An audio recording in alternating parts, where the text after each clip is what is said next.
Hi friends welcome to my mini blog. तो सकाल सकाल मुझे किसी बिस्केट आउ कि ग्रेप्स खाई ब्रेकफास्ट से भितर स्वामी को कहले कि जाई माछ नहीं आस माछ तरकारी बनइबा। स्वामी जाई माछ नहीं आसले तो माछ को भल भाव में भाजिकी स्वामी को ये पखाड़ खावाई देदेली। आ माछ बिहन गोटे बराई बनई स्वामी को देली। आईटी स्वामी मत फोटो को एडिटिंग कर देखा कि भल हो कि नहीं। तापर मुझे चलली माछ तरकारी बनवाई जेहतु मुझे छोट कड़ईटा नहीं आते बहुत सारा माछ जगह ना तथापि मुझे जबरदस्ती मु माछ तरकारी पकईदेली।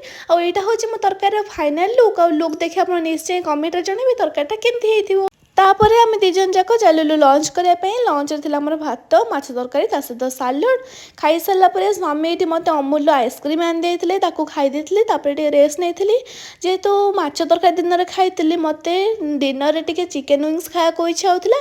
तो स्वामी को कही स्वामी आसला नहीं आसते तो डिनर आज दिन तरकारी रुटी सहित बारबिक्यू चिकेन विंग्स खाई गलु शोक। जब भिडियो आपको भल लगी तो लाइक शेयर सब्सक्राइब करने जमा भूल।